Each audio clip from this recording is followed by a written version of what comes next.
एक बार एक सेवक भगवान से कहता है कि भगवान जी, आप एक जगह खड़े खड़े थक गए होंगे। एक दिन के लिए मैं आपकी जगह मूर्ति बनकर खड़ा हो जाता हूँ। आप मेरा रूप धारण कर घूम आओ। भगवान मान जाते हैं, लेकिन शर्त रखते हैं कि जो भी लोग प्रार्थना करने आए, तुम बस उनकी प्रार्थना सुन लेना, कुछ बोलना नहीं। मैंने उन सभी के लिए प्लानिंग कर रखी है। सेवक मान जाता है।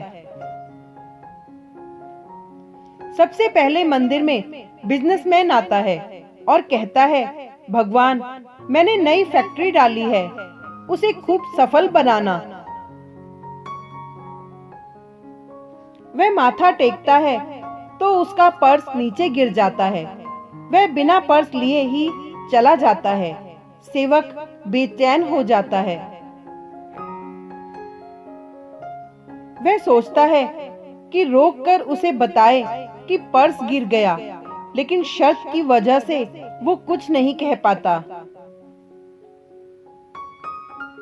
इसके बाद एक गरीब आदमी आता है और भगवान को कहता है कि घर में खाने को कुछ नहीं, भगवान मदद कर। तभी उसकी नजर पर्स पर पड़ती है। वो भगवान का शुक्रिया अदा करता है और चला जाता है। अब तीसरा व्यक्ति आता है। वह नाविक होता है।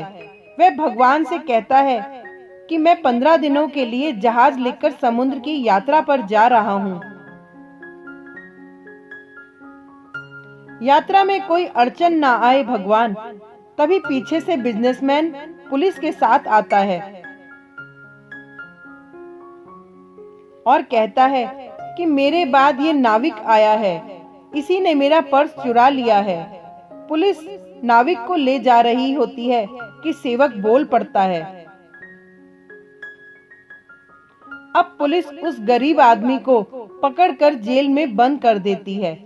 रात को भगवान आते हैं तो सेवक खुशी खुशी पूरा किस्सा बताता है।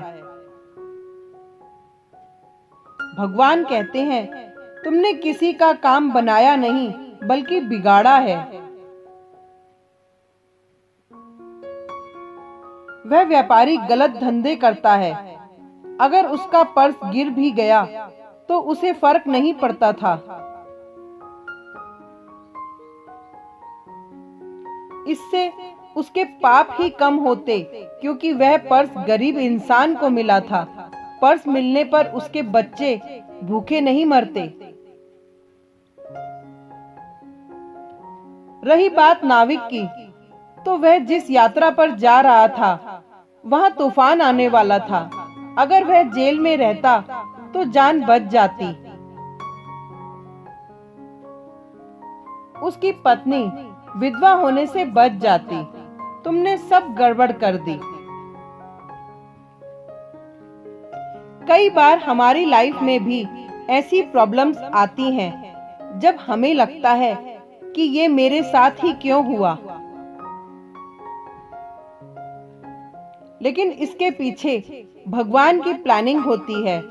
इसलिए जब भी कोई प्रॉब्लम आए तो उदास मत होना।